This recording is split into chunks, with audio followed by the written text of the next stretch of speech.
Welcome back. Well, the latest research from the National Institute of Aging finds Black people are twice as likely to develop dementia compared to white people. 35%, however, less likely to get diagnosed. Stigma and cultural biases, unfortunately, playing a relatively big role in why this is happening. Christiana Egi joins me now. Christiana is the Executive Director of Alexis Next, also the author of A Rose for Grandma, A Journey Through Alzheimer's, and Unmaking Grandpa, A Journey Through Vascular Dementia. Wonderful to have you here on CTV News Channel. Thanks a lot for this.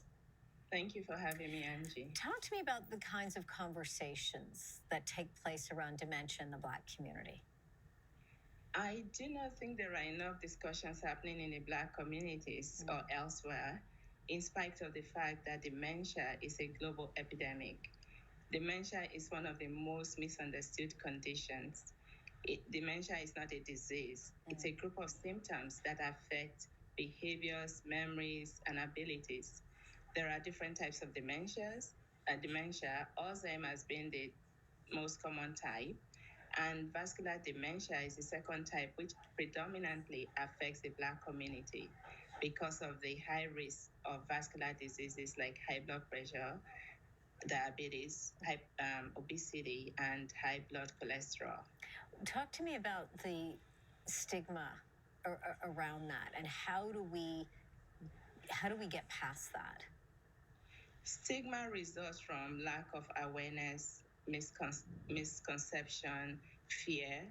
People are afraid of what they don't know. A lot of people think they would catch dementia. So it is very important to educate people around what it is and how it affects people so that they will develop sensitivity on how to deal with individuals that live with dementia. And what's also important is that even those that are trying to get treatment, there's cultural bias that they're having to deal with.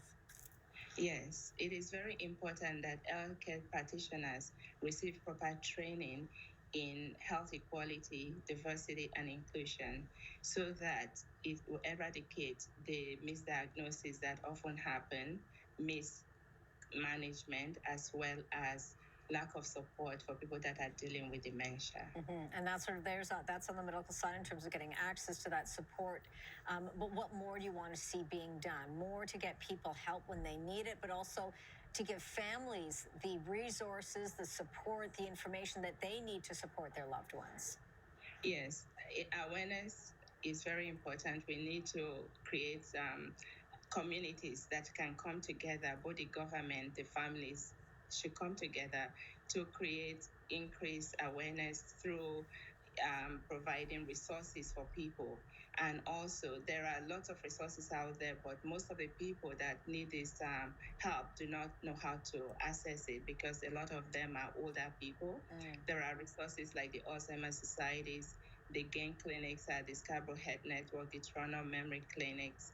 But churches have a role to play, as well as community and cultural centers, as schools as well. And that is why I wrote my books, to start educating children from as early as grade school to increase awareness so that they know what is happening to grandma and grandpa and learn how to support them. Such important stories that need to be so relatable, of course, to families to get them to understand and to move forward on this. Christiana, it's great to have you on this. We'll certainly be continuing the conversation. Christiana Egi is the Executive Director, Alexis Net, also the author of A Rose for Grandma, A Journey Through Alzheimer's, and the author of Unmaking Grandpa, A Journey Through Vascular Dementia. Thank you so much for this. We're going to take a quick break here on CTV News Channel. Stay with us. We'll be right back.